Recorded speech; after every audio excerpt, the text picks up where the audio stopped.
You're listening to Girls with Grafts, a burn community podcast created by Phoenix Society for Burn Survivors, a leading nonprofit dedicated to supporting the burn community. In this podcast, we'll talk with burn survivors, share resources to help with supporting and improving burn recovery, and discuss how to prevent burn injuries. Here are your hosts, burn survivors and Phoenix Society's marketing team, Amber Wilcox and Rachel Kudlak.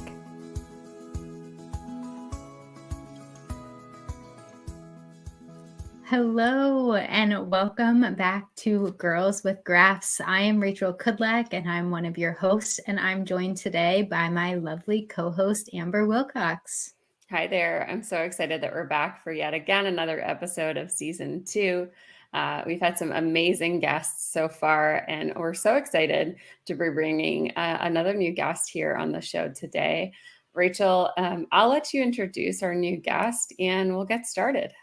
Yes, I'm very excited to welcome Connor McKemey to the podcast today. He is a burn survivor, motivational speaker, and author who travels the country sharing his message of resilience and thriving against adversity through his CMAC mentality. Connor has been speaking since recovering from his accident back in 2008. He inspires audiences to gain perspective and take action in their own personal journey to attack life. Connor joins us today to talk about his experience from being burned 90% and turning that 1% chance of survival into a full life. So thank you, Connor, for coming on Girls with Grafts. Thank you for having me. I really appreciate any opportunity I get to kind of, share my story. And again, like we mentioned before, just with fellow burn survivors, I don't get that opportunity too often. So it's pretty cool. Awesome. Well, Connor, again, thank you so much. I think just to get started and kick us off, I don't think we even know your full story as you tell it. So I would love it if you would tell us and our listeners a little bit about your burn injury, if that's okay with you. Yeah, of course. So we'll take you back to 2008. I was in 8th grade, just basically a typical kid. I played football, basketball, lacrosse, and was, involved in school, had a lot of friends, was just living life like anybody else would. And we were on Christmas break, and there was a girl that I was trying to impress. We had kind of been doing like we like each other. We're not quite sure where this is going type thing. And we're, 13 years old, so it's whatever. And I decided one night to have her over, and we have this, fire pit in the backyard, roast some marshmallows, hang out.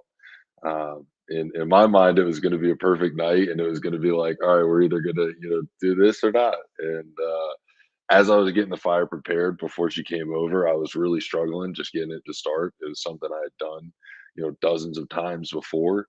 But for whatever reason, like it just was really windy. The logs were wet. I was struggling, and there was, propane tank out there. There was gas out there, and as I was struggling getting this thing started, before I know it, there was just an explosion, and I felt like you could feel the blast and you could hear it, but your eyes shut immediately, and so I was just surrounded by this, yellow red glow, and before I knew it, I was pushed down to the ground and patted out, and just seeing my arms as I opened my eyes and seeing, the skin burned, and peeled back, and having no idea what the extent of it was at the time. To me, in my eyes, it seemed like it went by in a matter of seconds. But as I got put in the back of the ambulance and eventually medevac to Augusta Burn Center, uh, the final calculations, I was burned 90% of my body, 75% being 3rd degree. And their initial goal was just to keep me alive long enough for my dad, who had been away, actually in Iraq for 8 months, coming home that week for the holidays. And they were just trying to keep me alive long enough to see him. And my mom, who was there, who was trying to put me out, had also been burned a little bit on her arms, and legs. And so our whole family, this was right around Christmas time, from my mom's side, my dad's side, everybody traveled from around the country to Augusta, Georgia, and we're there praying. And when something is that far along as far as the extent is and that big of a burn, it's every few hours it's a waiting game. So as they do more tests, as they're checking more blood work and making sure my internal organs are okay and doing more scans and everything else like that. It's just buying and buying more time. But ultimately, I was put in a medically induced coma for 2 months while they did probably 60, 70 surgeries, grafts, regrafts, you name it. Put me back together piece by piece. And when I finally woke up, I was thankfully only missing just my index finger. I had my fingers were pinned.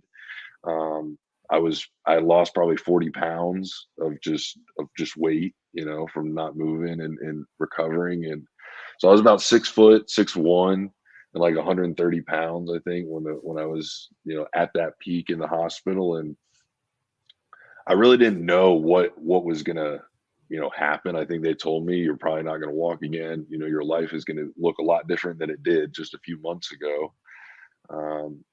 And it took a while to kind of set in, but eventually I looked at the situation and it was like I could either sit here and feel sorry for myself, or I could at least try and like look what the other options are, and I looked at it as, they gave me a 1% chance of life. They thought things were going to be really bad. Well, I'm here. I'm okay now. I'm talking. I'm moving around a little bit. Like, let's try to get up and move. Let's try to get up and stand.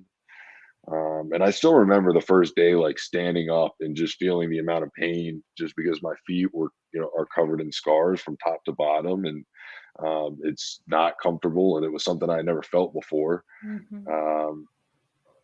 But the joy of just standing and moving, like, became addicting. And then it was like, hey, I took a step one day and I was like, oh my God, I took a step. It hurt like hell, but I took a step and I was like, oh my goodness.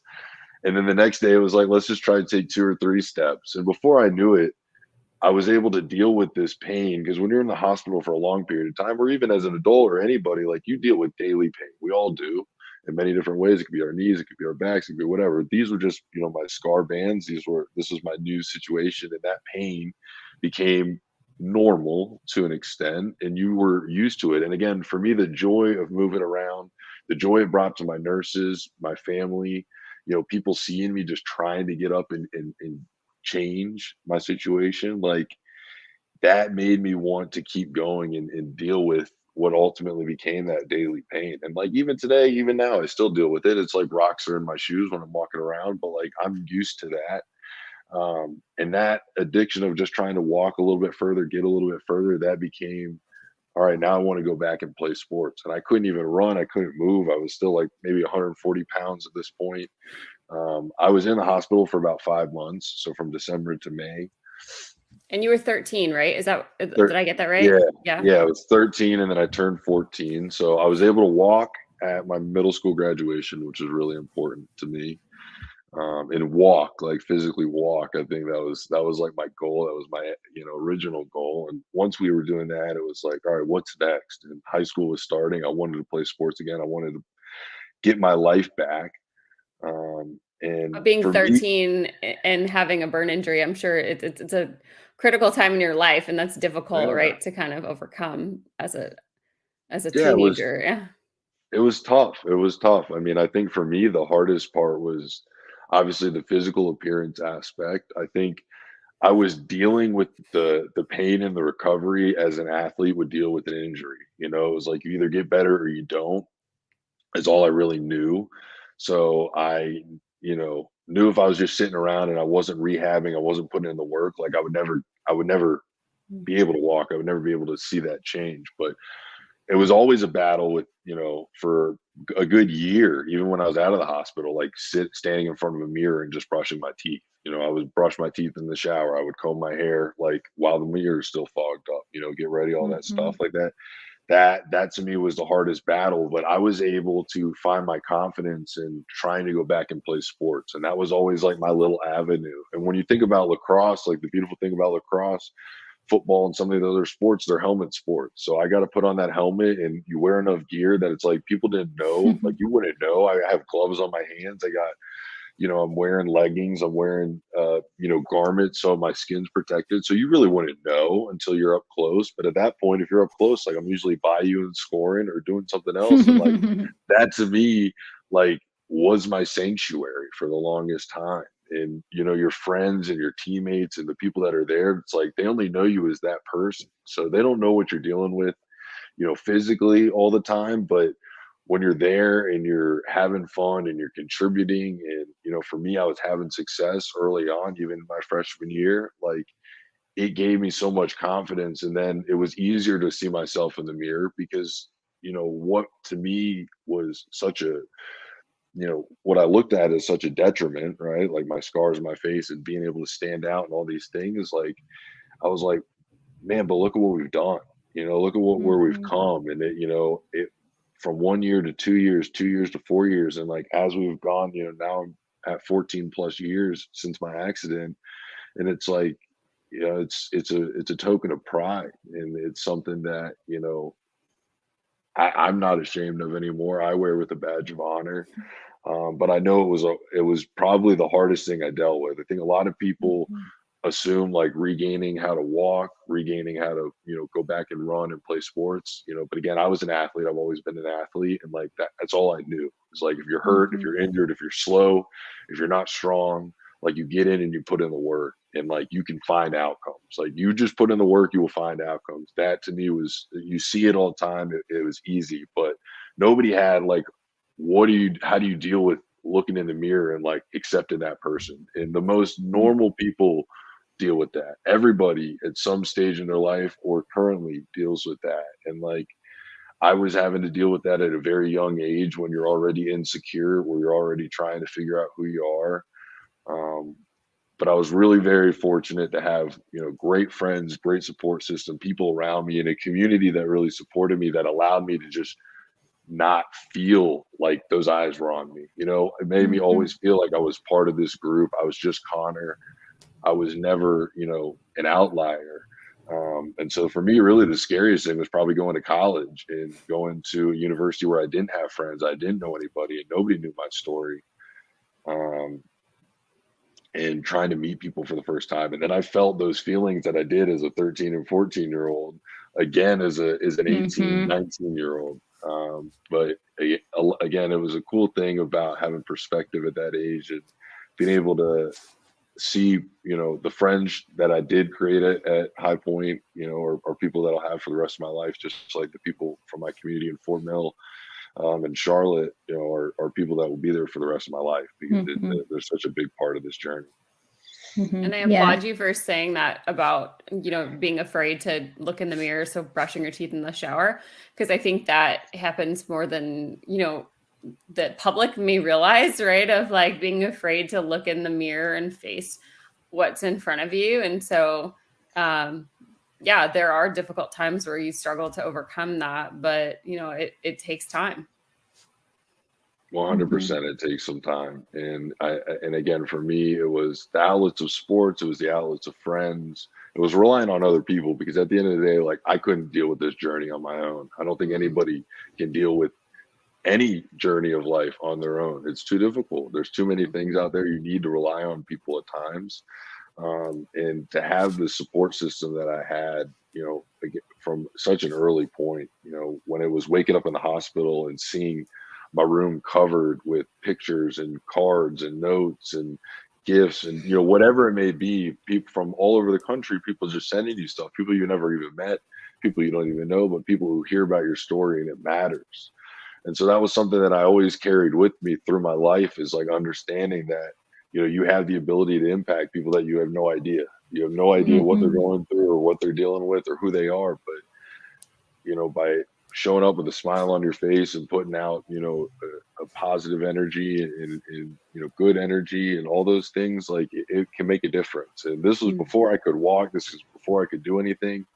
People just cared that I was fighting, and I wasn't in control of that. I was the doctors. I was everybody else. I was just in there sleeping it off and letting them do their thing. But going forward, it was something that I always take with me. And I think for the longest time, when I got out of the hospital, it was like difficult when you go out in public and people stare at you or people see you, right? You're out of your comfort zone or your little bubble, and people notice you. And in the burn community, like that is ever present. Like there's not very many of us walking amongst people doing things in the day to day. Like it's just not as common. So people are used to staring. People are used to like questioning you. I go to the movies and somebody's like, "Hey, what happened?" And for the longest time, I thought it like kind of put me in a shell, right? Like you just want to go out and go to the grocery store, or go out and be with friends or whatever, and you don't want to deal with that. But now again, it's a sense of pride, because it's like, again, that people know that I dealt with something and they can see that I dealt with something. But I can't see what everybody else is dealing with. But by just, again, putting on a smile and letting them know it's okay, or just a nice, kind gesture and letting them know everything's good, like that could just be the difference right there. And again, a lot of that is based on how my parents raised us. I owe a lot to them for sure. But these scars are a sense of pride, and I think in the burn community we have to really understand that, like, even though it makes us unique, it makes us a little different. Like, it's a powerful symbol that we get to carry with us that not many people do. Definitely, yeah. And I know you kind of talked about your friends and their support, but what was it like going back to high school or going back to school after your injury, and how did your friends react to the news and seeing you again for the first time? So I think like I got a little bit of it out of the way when I was finishing up middle school. I mean, even just walking, or I had to go take like 1 or 2 tests, in school, like just so I was getting my credits or whatever. So people were seeing me, and I spent a month at Levine Children's Hospital in Charlotte. So that was very close to home. So a lot of my friends and a lot of people that knew me were able to come visit during that time. But when school started, you would think it'd be a big deal, and it was like a week or two go in, and it's just normal. Everything else is like nothing happened. I think everybody was really happy to see me for sure, but nobody really treated me any different. And we were in a very small community. My mom was a teacher at the high school. I had an older brother there. We had been in that area for a while now, and so everybody just treated me like normal. At that point, again, I could walk. I was moving around all right. I was getting back to playing sports. But it was so nice to feel normal. I think for the longest time when I was in the hospital, and my driving force was like, I just want to get back to being normal. Like, it sucked being 13 and 14 years old and being in a hospital and getting tests done on you, getting, needles stuck in you, going through surgery. Like, it's just, that's not anything we're used to or know. And none of your friends go through that, or know, very few do. So you just wanted to get back to normal. And I think everybody did a really good job at treating me normally and letting me feel that normalcy. And I think for a while it was like, that's all I wanted. And I wanted to live in that little bubble, and I wanted to enjoy that bubble because it was gone. But as I mentioned before, like, you go out in public, you get away from that bubble, and then you realize like you're still a little different. Like, people are still going to notice you in a little different way, and again, that could be something that I could be ashamed of or be upset about, but it became, as life went on, I was like, it's more and more something to be prideful of. It's cool. I go somewhere and in a year from now, I could go back there and somebody will be like, "Oh man, I recognize you." It's like, yeah, I stand out. I get that. I understand that. And it's more than just my deep voice. I get it, but it's like I stand out. So like, that to me, again, that's a badge of honor. That's cool. It's cool. Right. That you're memorable to someone. So. Yeah. See, yeah, I have that too sometimes, but then I always feel bad because I'm really bad at knowing people's names. I can remember faces so easily. Yeah, So I always feel bad when someone's like, "Oh yeah, how are you doing?" Like, they remember me, and I'm like, I remember you, but I don't remember you at the same time. Yeah, I am actually terrible about that though. Because you meet a ton of people, especially in what I'm doing. Like, you meet a ton of people, and you're seeing faces all the time. And I could be in a crowd of 1,000 people, and if I recognize somebody, like, I could zone in on them, but I will have probably 1 in 10 chance of knowing their name. Know what the name is. Connor, so you had a pretty significant burn injury. You went back to school, but I'm sure as Rachel is a child burn survivor as well, so I'm sure as you continued to get older, there were probably some additional treatment surgeries or whatnot that you had to endure through that through that time. So what does ongoing healing look like? Is it still happening? I know I think you, I did the math. You're like, what, 27 now? So yeah. What has the last, 14 years looked like for you in that ongoing healing? Because we know burn injuries aren't just like a one and done situation, especially with the burn of the degree that you mentioned. So can you tell us a little bit about that? Yeah, of course. So I learned two paths through the last 14 years of like what not to do, and then how to handle the typical situations with scar grafts and everything else. What not to do was being young. Obviously, like they didn't have a plan for me when it came to playing sports. They were just kind of like, my arms and my legs were CEAs, so they were that synthetically grown skin. It's definitely not as thick. It's definitely not as deep. It's prone to shearing and all that. And they want me to play, or I wanted to play lacrosse, which is a heavy contact sport, and we have no idea what that's going to look like if I get hit, if I fall, or anything else. So that was all trial by error. That was going out and playing. It was wearing, thankfully at that time you had a lot of new garments as far as even just Nike, Under Armour, and everything else wearing compression out all over, right? Football players wearing it, everybody's wearing it, right? You could wear pants, you can wear full all of it. So I would be wearing that stuff as well as my protective gear, and that to me, I felt like I got a little extra protection. But even on like grass or hard dirt fields, like what we would play on, like if I got hit, like my knee would skin a lot easier than somebody else would. I was living with Band-Aids and ointment in my backpack and on my person at all times, I think, because especially my freshman year when it was still not even, a year out, it was like I could bump into a railing and it would cut my leg, and it would be stuff like that. And I felt like I was always bleeding. But what I learned my freshman year, all right, I was not thinking about the burn. I was kicking a soccer ball and I was barefoot. I was kicking a soccer ball like I've been doing my entire life. And I kicked a soccer ball and I literally broke my toe off, hanging on by like the bottom skin. And they had to pin it back together and sew it on. And this was like right after my freshman lacrosse season ended. So I thought I'm back. I was on top of the world. I'm like, I finally, it's been a year since I got out of the hospital. Things are going great. And now I'm back in it. And they're like, we got to say, this is my big toe. So if I lose this on my right foot, like there goes running. All my toes are fused anyway. So it's like, I would have been, that might've been it. So when I said learning the hard way, it was being a kid, doing stuff like that. So I'm like, all right, for the rest of my life, I'm never kicking a soccer ball barefoot. I got it. Shoes on at all times. So I'm doing anything athletic, shoes on at all times. I'm fine. I can learn at that.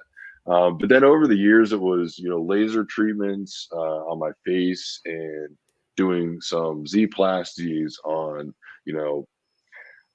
basically my underarm, on my right shoulder, my hands, my fingers, doing small things like that just to get range of motion at a maximum, because as I was playing more and more sports, I wanted to be able to do more and more. I didn't want to have limitations as much. And it was like a year. It was basically for me, you would play through the spring. The moment the spring ended, we'd get into summer ball. I'd do a surgery at the end of summer, go into fall, do some more surgeries in fall, whether, again, laser treatments, small things, whatever it may be. And then, season starts up Christmas time, New Year, spring, and then rinse and repeat. And I was doing that all high school. And even into college, I was having to get surgeries done. I didn't have a like non-burn related surgery up until my junior year of college is when I tore my shoulder, and it had nothing to do with, the burn injury. It was just overuse and work. But it came to a point when after that one, really, I was in my senior year, and I was just like, I just don't want to do it anymore.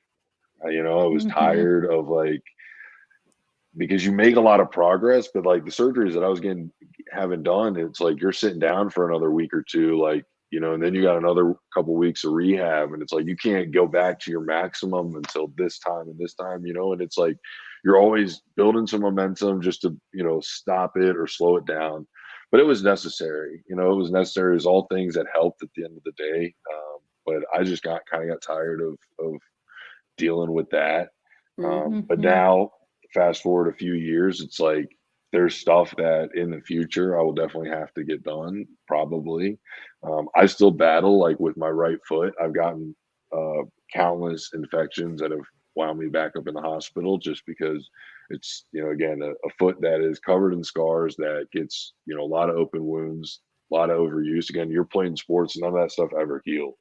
The moment I break in these shoes and I get, wounds on the back of my feet, like they're there throughout the season because you got to put those shoes on the next day, the next day, the next day, the next day. Right. Mhm. So it's always been a battle with my parents about like, do we need to amputate it to prevent? Because like, I haven't even been playing sports in a couple of years and I still end up in the hospital with infections over stuff, So those are questions that Mhm. we have to have. I still am at the point where it's like I enjoy it. It's part of who I am, but um, I like you'd have to get to a point at some point where you're thinking a little bit longer term. Um, but again, those are things that like I know I'll deal with for the rest of my life. Like those are the conversations that I'll have to have. That's part of it, but I wouldn't trade it for what it's given me, what it's been able to do for my life personally. This Mhm. experience that I went through has really provided like a perspective on life that I wouldn't have had if it didn't happen. So I'm definitely Mhm. grateful for that. Yeah, it's funny to hear you talk about like that surgery cycle because I had that exact same thing. Because I played sports all year long too, and every summer came around, it was time for another surgery. And then once I started doing laser, since those are shorter recovery time, you could Mhm. squeeze those into your winter Yeah. breaks. Yep. Yep. Yeah. And I know for me too, so I ran cross country as well. And I was worried about overheating. That was one thing that I always had to manage. Was that a concern for you with playing lacrosse too? I know men's lacrosse, you have a lot of pads on and also with sweating and smelly, those things can get very smelly It sounds like too, you your wore pads. compression garments as well. So that's a lot Yeah. of gear to be wearing Hmm. Yeah. after an injury. So there was periods in especially like with lacrosse, like your whole, the big chunk of your summer, that's how you get recruited. That's where you go to showcases, where you travel. Those are usually the best teams I played on were during the summer, and the most competitive time of lacrosse. But you're also growing up in the South. You're playing in Florida. You're playing in Atlanta. You're playing in areas Hmm. where it's like 100+ degrees, and you're playing on turf fields. So I would have like a cooler of just like ice towels in the in the Hmm. tent or whatever on the sideline. And again, with the compression garments, the nice thing is like you could soak those things. So before the game, it's like soak them down, get them nice and cold, go out and run. When they heat up, that's like me sweating. So like my legs from basically my hips down, where there's tons of all that's grafted skin. It's like there's no sweating there. On my arms where the CEAs are, there's no sweating there. So it's like my head and my torso is doing all the work. So for my legs, especially running around, it's like I needed those to be cooled off. And there was times where, yeah, I had to step out and I had to be like, listen, like I'm overheating because I would go to the point where, yeah, you're like on the verge of like, man, I'm about to collapse or like, Hmm. if I keep going but I just never wanted to be out of the game. Like you worked so hard to get back to the game and get that part of your life back. Like you didn't want to. So I had, again, great people around me that knew like I was stubborn. I wouldn't have gotten where I was if I wasn't stubborn. Um, but it's like they knew, like, all right, we have a gauge of him. Like when he reaches this point, like I'm pulling him off because he won't do it. Or having one of my teammates being like, dude, get off the field. Like, it's like one of those things. And again, like that is just the beauty of having those people around me because they understood how I was wired. They understood I wouldn't have gotten to where I was if I wasn't like I'm putting myself to the ultimate extreme every time because it's an extreme thing that I was dealing with. And Hmm. um, I think they understood that and so they knew my limits. But in like the spring season, it was always like cool. I mean, down here it's Hmm. beautiful. It's like 50, 60, 70 degrees. It's beautiful. It's perfect. The hardest thing for me actually was probably the cold element because we would practice at nights in January and February. And with my, hands, especially not being able to like retain heat in the same way, it's like this is a sport that requires your fingertips, and I already don't have 10 of them, so like I got to make use as best I can. But when it, like you guys, if you have burns on your hands, when you're cold, like it is a different pain. It hurts. It physically hurts. The joints, everything. And this is a sport where not only am I having to use my hands, but people are trying to hit my hands. So it's like, I would be wearing gloves underneath my gloves. I would try everything, but that was probably the hardest thing. Staying cool was difficult at times during the summer, no doubt, but the months that it was during the spring when we were practicing at night when it was freezing like that, it was always so hard. It was so hard. It's so funny. So bad. It's funny you say that because we had Ketchy on, and Ketchy's from Texas. I'm from Florida, and my burns are in a smaller degree. But I always said that to Ketchy. I told Ketchy that I was like, I can deal with the Florida heat and how warm it can be, and can try to cool off. But I have a harder time in the cold. For me, everything gets chapped and brittle and itchy. And so that is my kryptonite. I can't do it. But Ketchy had mentioned she liked the cooler weather. And I said, I wonder if it depends on the degrees, but sharing that you like the heat better, it's gotta be some kind of preference because for me, yes, I can suffer in the heat all day, but not in the cold. Yeah, I think for me, like the only downside with the heat is because I said, like my head and my torso works overtime with the sweat. It's like I go outside, it could be like 80 degrees, and I'll just start sweating, and that stinks when you're wearing nice clothes, if you're in a suit, if you're at a wedding, all those things. But listen, I wasn't supposed to sweat, so I'm glad that I'm sweating. At least it's working. My body's doing what it's supposed to do. It's getting through somehow. Yeah. It's getting through. So it's like, I'll take that win. Ideally for me though, it's like, can we be in, that 60 to 75 range all year round? That would be perfect because the cold hurts. The cold hurts for me. It does. Well, Connor, so it sounds like, in the beginning, right, when you were in middle school and then high school, you struggled a little bit to embrace, right, the new you. And I think you touched on it a little bit of, right, having that good support system. But what advice would you give to others who are maybe afraid to face themselves in the mirror? How did you overcome that? And when do you remember that time when you eventually were willing to stand in front of the mirror and say, okay, this is just me? So I think looking back on it with perspective, it's easier to say, what helped me, and the fact that you needed to give yourself time to heal. I think, and it's something that I go out and when I give my speeches, I talk about all the time. But when we're struggling with the person we see in the mirror, it's oftentimes that person we're staring at, isn't the best version of ourselves. It's a version that's healing. It's a version that's going through something. It's a version that's facing, some kind of difficulty in their life, yet we're going to be ultra critical of it. We're going to be super judgmental of it. Instead of saying like, if I'm going to be hard on myself, it's like, is my best version not good? Not where it needs to be. Right. And that's what I should be judging myself on. And it took a long time. And like I said, for me, I used the catalyst of playing sports, around being with my friends, around being with people who loved me, regardless of the way that I looked, regardless of what happened to me. But it was the being that I was is all that mattered to them. And when you surround yourself with those people and you have that kind of group, that kind of support system, that allows you to start to become a little bit more comfortable in your skin. And then you start venturing out a little bit, and then that to me was playing sports and finding confidence there and finding something that I loved that was part of who I always was, regardless of what happened.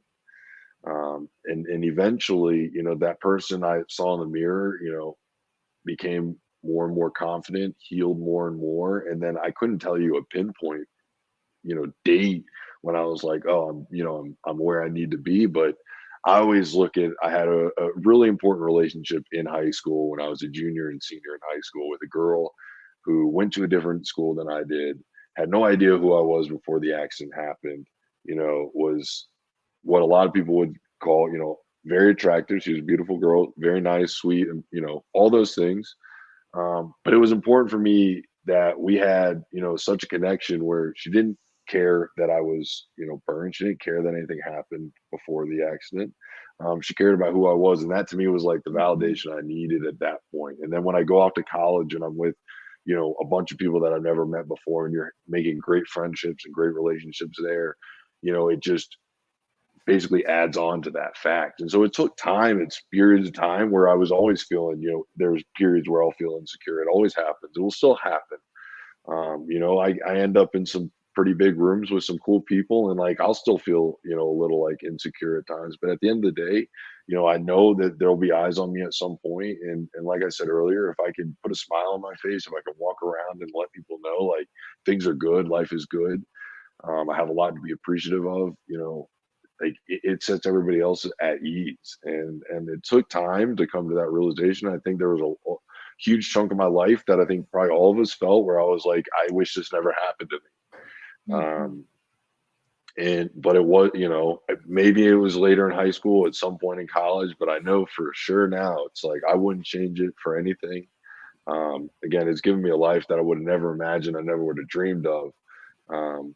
But it's the perspective and the understanding I had to learn about life at such an early age, I think really gave me that solid foundation going forward. Because, now at 27, 28, like you feel like you've lived an entirely long life. There are times where it felt really, really long in the hospital. But, you blink and here we are, 14 years later, and hopefully having 40, 50, 60, 70 more years ahead of us. So, I think it's important to understand that the person you're looking at will heal. You have to give them time. You have to surround yourself with the people that will love you unconditionally. And then it's important to kind of find that thing that you also love, that you're striving for, that you're trying to latch onto, that can be your outlet. That again, to me, that was sports. That was always been my little thing. But there's so many things out there. It could be singing, it could be art, it could be expressing yourselves in a million different ways. But it's just important to have that thing, because that was like what I latched onto, is this is my normal, regardless of what happened to me, what I look like I can do this. And that's all that, that's all that mattered to me. Definitely. And I mean, every survivor is different and every journey is different. But I think you really touched on that great point of finding that outlet, and just, it's going to be, there's ups and downs. It's not a straight line. It's a roller coaster of a journey. So, and I know we also shared this a little bit at the beginning, but you are a motivational speaker and you share more about your MAC mentality. So can you tell our listeners a little bit more of what that is? Yeah. So a couple of years ago, I was finishing up my 4th year of coaching at the college where I played lacrosse at High Point University. I'd been coaching there and enjoying life, and I had some conversations with some people around me after seeing what had happened in 2020, after seeing, what had unfolded in, 2021 and going forward. It was like, all right, can I, you know, add some value or more value to people's lives than what I'm currently doing. I loved my job. I was very happy with my job. It was, in some ways my dream job. It was what I always wanted to do. But I felt like, after having it taken away from me for, 6 months, whatever it was like I felt there was so much more that could be done. And I had some people sending me that same message. And so, I took some time away. I finished up our season, and I was like, all right, let's figure out what is going to be, our core group. I don't want to be somebody that just sits here and tells my story over and over again. I can use my experiences, what I've learned about life, but it's something I'm actively living. It's something I see other people actively doing. And so how do we kind of work this in? And so I took the MAC, the MAC. So my nickname at college was CMAC. It was because the coach could not pronounce my last name. A lot of people can't pronounce my last name, and that's okay. But he called me CMAC, and so I was like, all right, MAC. And what were the most important things for me, and what do I see the most important people do that is success, that gives them success, that helps them deal with traumatic events, that helps them deal with adversity in their life. And so then it kind of molded this MAC mentality. And so it's motivation, it's attitude, and courage. And so I thought, when I looked at these 3 words, it really stuck out to me as the core, what helped me overcome what I went through, or what continues to help me overcome, but also what I see other people doing. The motivation aspect was as simple as like I said earlier, you have to have that thing that's driving you, and the definition we use is motivation is the driving force behind human nature. When I was in the hospital, I just wanted to get back to being normal. When I was back to being normal, it was like I wanted to play sports again. I wanted to compete at the highest level. And then there's continuing, we got millions of different motivations. There's, that in our lives, there's good ones, there's bad ones, there's all sorts of stuff. But I understood that when you maintain, that positive motivation every single day, getting a little bit better every single day, taking another step every single day, like I said earlier, putting in the work, it shows over course of time. Now, and I didn't know what that course of time would ever be. It's different for everybody in the situation, but you had to maintain that motivation. And attitude, we look at it as, the way we approach things, the way we look at things, right? It's like glass half full or half empty. And it's simple, there's cliche things like that. But I understood that the attitude I approach the accident at, the attitude that I approach life at, the attitude I see others that have success, how they approach life and deal with things, like that's the difference maker. When we're hit with adversity, when we're hit with something that is essentially a roadblock, it's like, is this going to stop me, or is this going to be like where I'm starting from? Is this where I'm going to take that next step from? Is this where I'm going to continue to persevere through?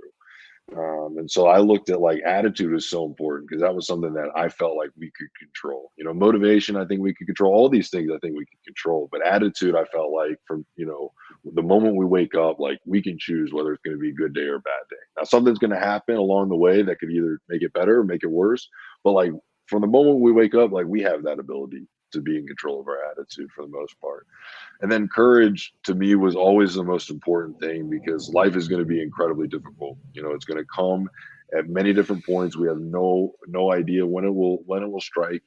But you have to have courage. You have to be able to handle, and the definition we use for that is you have to be able to handle and withstand, that adversity through mental strength. And that's relying on other people. That's listening to, or reading or learning about influential things, positive things. There's a million things we can do, but you have to have that courage to deal with that difficulty that's going to come, because it's always out there. You never know when it's going to strike, but it's a lot. It takes a lot to be a person nowadays. It really does. And the most normal person is going to be faced with difficulties in their day and their life and so on. And you have to have the courage to understand that that's going to be there, but you have the ability to overcome it. You have the ability to choose the right attitude to approach it. And you have the ability to be motivated to continue to attack it day in and day out. And so that became kind of our mantra. And what I loved talking about is being able to take my stories and then other stories that everybody knows. And when you look at it, it's like, it's very, very simple. It's three things, but it's a way of approaching life and looking at life with a perspective that I know has made a difference in mine and has made a difference in a lot of other lives. And to be able to share it on platforms, whether it's speeches, whether it's, again, podcasts, books, whatever it may be, it's really important to just be able to, pass on some kind of positive message to the next person. And, my mission statement since I started the company and since the people we've been working with, it's like, if you are changing even just one life anywhere you go or anything that you do, then that automatically proves like you're doing what you're supposed to be doing. It's like that person would have never heard that message or never made that change if you didn't say it. And I think anybody that has a platform like should understand that. Like, it's not about changing millions and billions of lives. Like, if you do, that's amazing, good on you.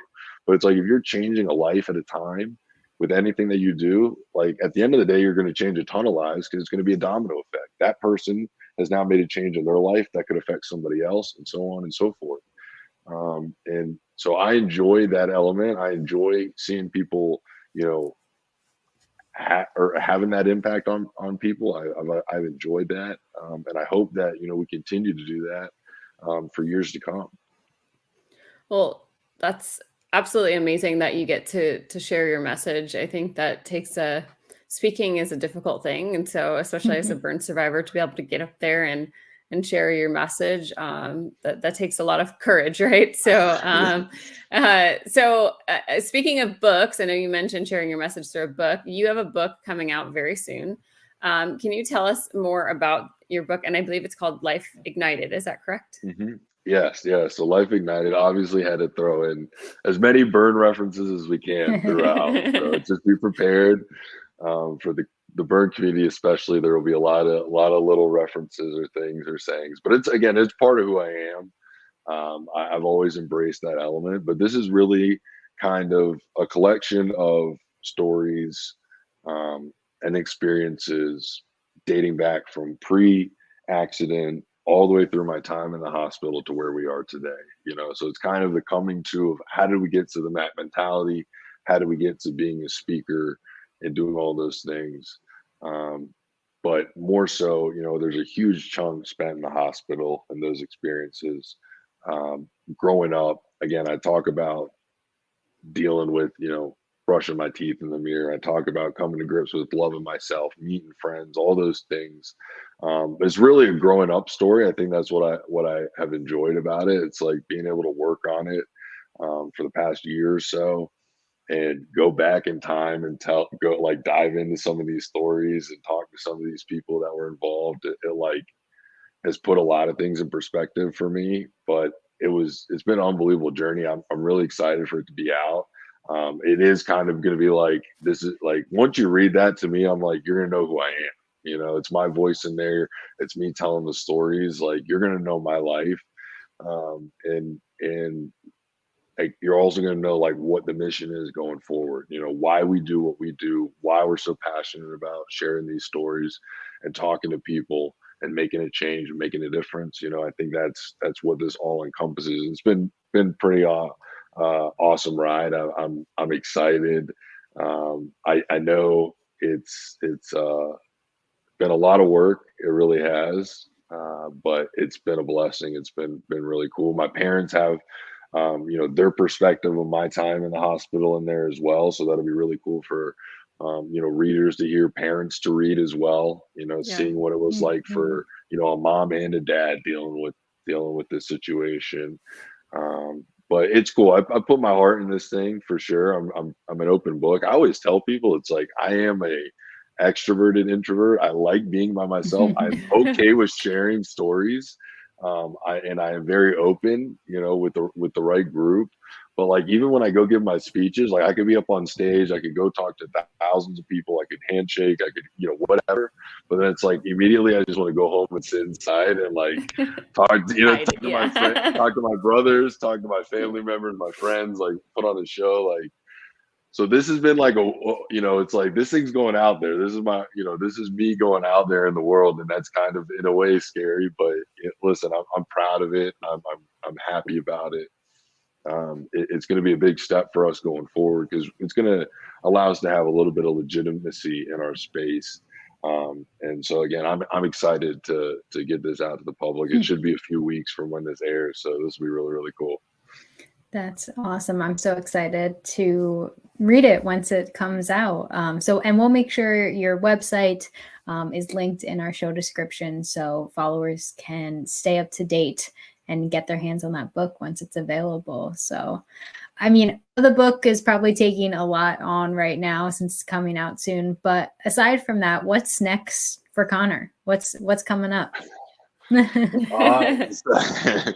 So really, like we're in the full swing of booking gigs, going out and speaking at corporations, at schools, small group events. We do some leadership development seminars, all sorts of things that we're just trying to get our hands on. And again, it's just about spreading the message as best we can. So I think the book is going to be another tool going forward that will open up some more doors for us. That I'm excited. But we have it was really weird. I was sitting down with my team right as the new year changed in January, and it was like we're planning for 12 months worth of stuff, and it's like we got this going on, this going on, this going on, and I'm like, man, that I haven't planned 12 months ahead of my life ever, so this is really, really cool, but it's important. I've always been, what's right in front of me is the most important thing, or the next step is the most important thing. But it's great to have some people that are able to look a little bit more long term. But yeah, we have some events coming out. I know with the book, especially, there's going to be tons of, PR. We'll do some more interviews. We'll do some more sit downs. I had one recently in January that released with Dr. Cobain. That was a lot of fun, a side by side interview. So there's been some cool opportunities that are to come. But again, we're just out here trying to, inspire others one day at a time. And I'm excited for this next phase for sure. It's been a lot of fun. It's been a lot of work over the last 2 years, kind of building it up to this point. But yeah, it's exciting. It's a cool time to be a part of Mac Mentality, that's for sure. Well, Connor, I know we're wrapping up on time here. We have a couple of final questions, but before we do, I happen to see on your website that you like Ted Lasso. Is that correct? Yes. That's one of my favorite, speaking of sports related TV shows. I'm a huge fan of Ted Lasso and their message as well. Do you agree with that sentiment? Oh, without a doubt. Like, I don't understand. I wish I could put myself back into watching the first 3 episodes when they released, because when that show released, they released 3 episodes at a time. And I remember when I got done with it, I was like, oh my God, that was brilliant.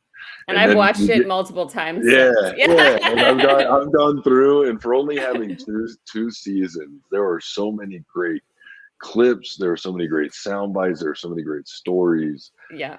And I just love how real it is. You don't have to even love soccer or anything like that to appreciate what this show is, when it's talking about friends, talking about family, talking about togetherness, life. So yeah, I take a bunch of his stuff and use it with what I do. Makes you feel good. I love feel good TV shows. Rachel and I are big TV junkies, and I saw you like Ted Lasso, and I said, oh, we'll get along just fine. Well, I'm waiting for season 3. I know, me too, anxiously, right? I don't like it when they do little episodes at a time. Like, just give me the whole thing because I want to watch it all. Well, Rachel and I ask 2 final questions usually at the end of every episode. So first and foremost, what does self-care look like for Connor? So I know you mentioned you're out there, you're speaking. I'm the same way. I can be really much an extrovert, but I like to be quiet, hiding in my bedroom sometimes. So what does that look like for you, Connor? What does self-care look like? Well, as far as, taking care of myself, first and foremost, like, I probably go through bottles and bottles of lotion. I like, for my feet, especially, it's like multiple times a day, all the time, trying to keep, them in check. Cause that, like, I'm just up and I'm active and I'm on them. And it's about monitoring, those levels, because, I'll go out and I'll be speaking, I'll be up doing some fundraising thing. It could be a golf outing, it could be whatever, and you're just like putting this wear and tear. And I'm always somebody that, like, I could deal with it in that moment. I could deal with it when I'm there.